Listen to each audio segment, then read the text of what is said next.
Man, these bunks are taking way too long to build. I just wish there was a quicker way.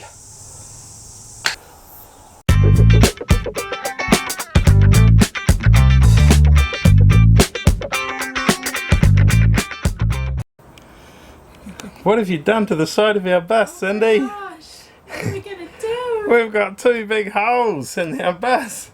And a window on the floor. So as we said, I think a few videos back, that this is where our cabinets are going. And so we're going to put the aluminium side that we took off the front window onto here. And then you won't have a wonderful view of Cindy anymore. But that's alright. So that's going to go up there because we would have blocked pretty much most of the window off with that cabinet anyway. And we were just going to get a new rubber seal to put around this window back in this hole. We have a wall. No more window there.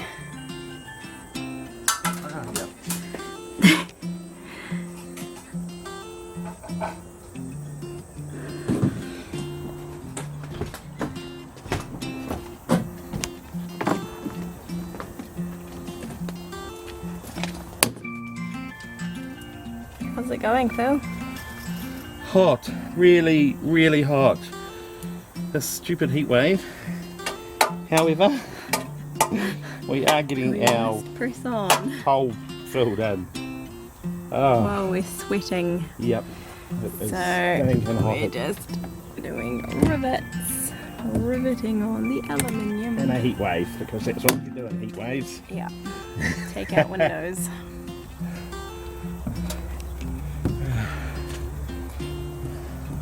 Do you want a 10? No, you're doing a great job. I did learn a lot about rivets this morning though. Would you like to give us some information on trying to buy the right size. Where are the rivets? Well, I learnt, because I didn't know anything. So you've got the diameter and the grip, which are the important bits to know about. The grip is how long the bit is that goes into the hole, like to bring the two pieces together. So if you had a big fat piece of something that you were riveting, you'd need a larger grip. Because our aluminium's like 2 mil together, it's we only needed a small grip, but we also needed a fat diameter because we had previously drilled holes that were quite big, so we had to try and fill them. The holes were already there from when we took it off. Yeah, that's what I meant. Oh, you had previously drilled holes, not they were you previously drilled holes. The holes were previously drilled because the rivets were already done before. We've just moved it to another spot. So we were working with what was there already. So it was a little bit of a mish trying to find the right sized rivets, but I think we got there. They seem to be working, eh? Yeah, except that somebody's put a tree in the way. Really inconvenient tree. Yeah.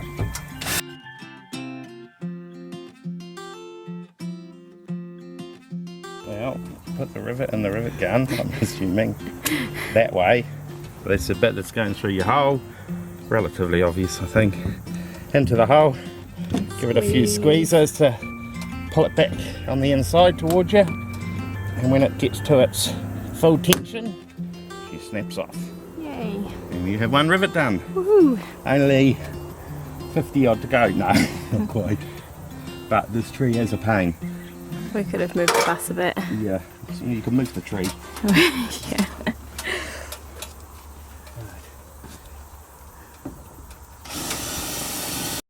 So we went to put the bunks in and realised that when we went to put the bunks in, we didn't have this piece of wall on, and we needed it on because the end of the bunks are going over that gap.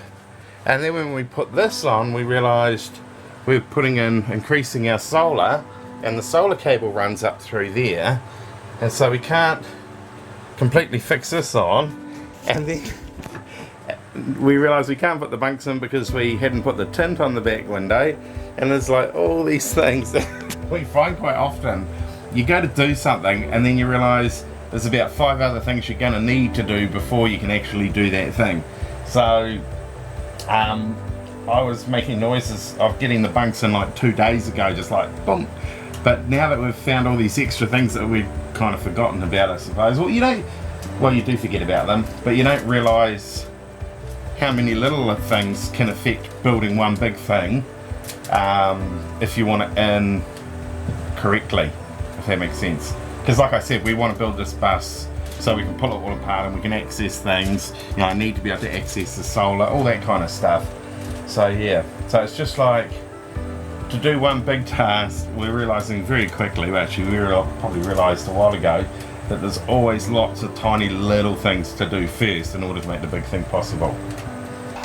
So we have had this big box arrive in the post from Sarah, who follows us on Facebook and I guess YouTube, and she messaged me a week ago saying that she had a bus warming gift for us, which I thought was incredibly nice. So thank you so much, Sarah.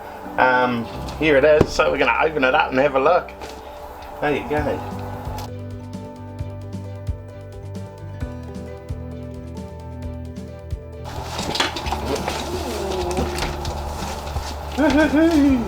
Ah, cool. Check this out. Wow, that is awesome. Look at that. A nice quilted blanket with the journey on it. Just what we need in this heat wave. No, it'd be awesome. And what else? And look at this. Matching pillows. Cool. And I do believe that Sarah made these herself. So thank you so much, Sarah. This is absolutely awesome. They will get lots and lots of sand in them. They will. It's very sandy and dirty. Yeah, so thank you very much. Right here, Cindy, have you got that last wall up yet? Right, so here's a handy tip. We have to put a wall up here, but the problem is we have a curved roof and we had a template for it, because there was originally a wall there, but it somehow got mislaid. That's another story. So I was thinking, what's the easiest way to make a curve at the top of a wall? And when we pulled up our floor, there was these strips of just soft aluminium. So what I did was basically put it up against the roof and then just bend or push the aluminium to go into the shape of the curve. And then I basically took a piece of cardboard and put the aluminium down on the cardboard like so, basically. And this is a very quick way of showing you. And basically drew around it and then cut it out. So now I've got my cardboard template, which by rights, I can't really do this very well with one hand. Holding the camera is a bit silly, thanks. So now basically that will fit nicely in there, and we've got our template to cut out our plywood for our wall. So we've gone from a patchwork back wall to it's all starting to look a bit tidier now that we're getting all the bits back in. So everything's starting to line up. There's going to be a wall there at the end of the bunks, so you won't see where the blue meets the wood. So the thing is, we've got this little lip, probably can't really see it because we've painted it blue, that runs along the edge of our bus. So that's going to be on the side of Ziva's bed. So we're just going to run, I'll show you soon, but we're going to run just a piece of wood trim along there just to cover it up. So it'll be like she can put her little tiny toys or something on it, I don't know. But just so she doesn't roll over and scrape herself on steel, which I don't think she will anyway because it's quite smooth. So yeah, so that's, our pictures are slowly starting to make a bit more sense. Once the bunks are in, I think it'll be fantastic.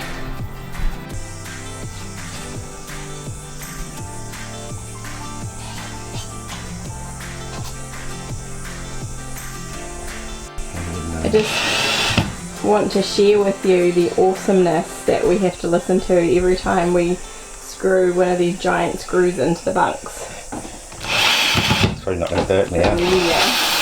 Yeah. No. Oh, yeah.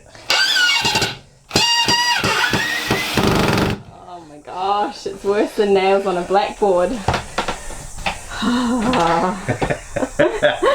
Yeah.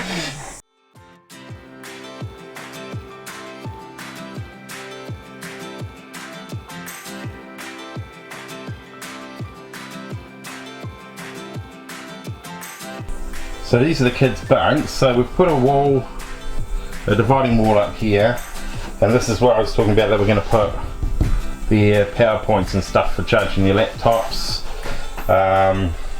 Top bunk, bottom bunk, nice and simple but very strong. We've put the bottom bunk quite low to the floor. It will have a mattress on it as well.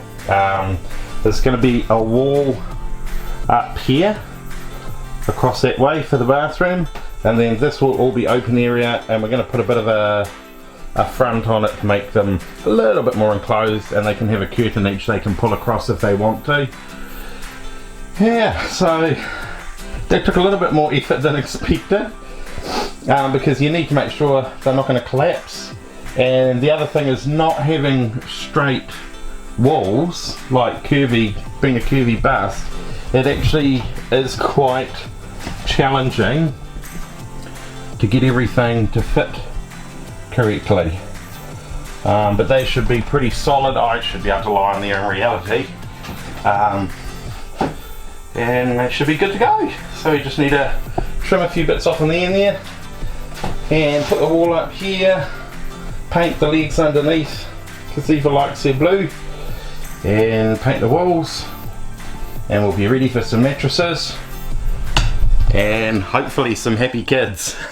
Man, these bunks are taking way too long to build. I just wish there was a quicker way. Ta-da! Oh my God.